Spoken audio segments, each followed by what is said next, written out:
Yes, thank Okay. you. Here is my audience. These two don't count, the dog and the little kid, but... All right, now I'm going to give... You can sit down. Oh, okay. Apparently, it has to be somebody over the age of 18. That Yeah, it has to be somebody. Okay. All right. Mel Gibson, while an accomplished and successful actor, is one of the most despised people in Scotland because of his 1994 film Braveheart, which was supposed to depict the real life of William Wallace. Unfortunately, this film is more fiction than fact, and ruined the story of this great Scottish national. If Mel Gibson had made a more accurate picture, it would have been far more bloody and violent. Living with a Scotsman, I have heard many times about the injustice done to his historical figure, and we will examine some of the big changes today. So, let's look at the true story of William Wallace. According to biography.com, Wallace was born in 1270 in Paisley, Scotland, to a wealthy landowner, and he had two brothers named John and Malcolm.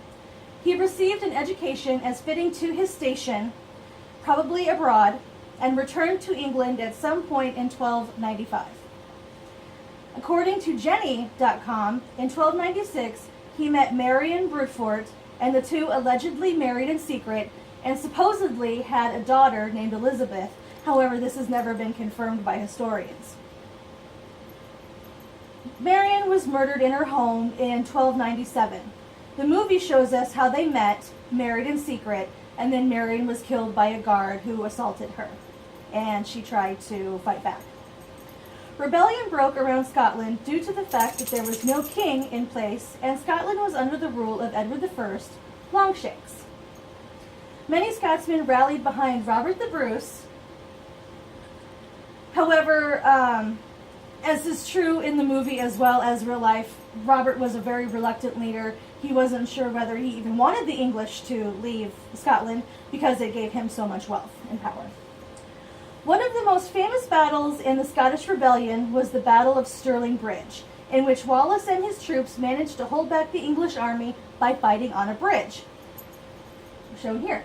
However, in the movie, there is one single missing element from the Battle of Stirling Bridge. No bridge. No bridge. There's no bridge. It became the Battle of Stirling Field.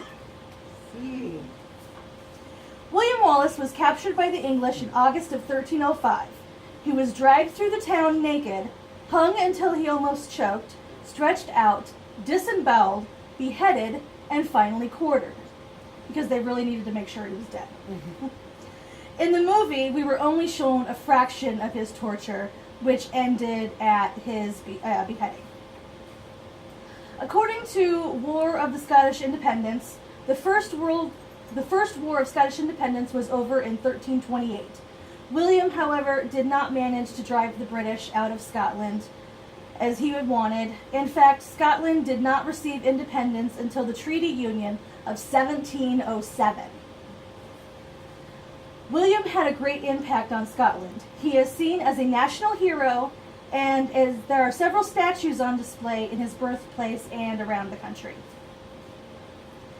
So, according to IMDb, some of the things that were really wrong in the movie and are very historically accurate, Princess Isabella was 4 when the First War of Independence happened in Scotland.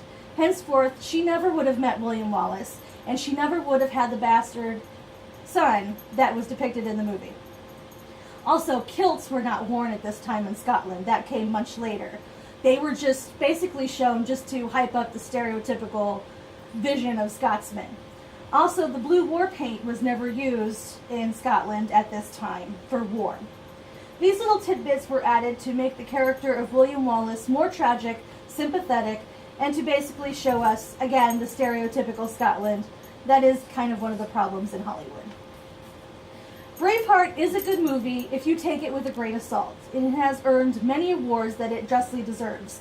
But much like a movie adaptation from a book, the movie will never live up to the original source material. Thank you.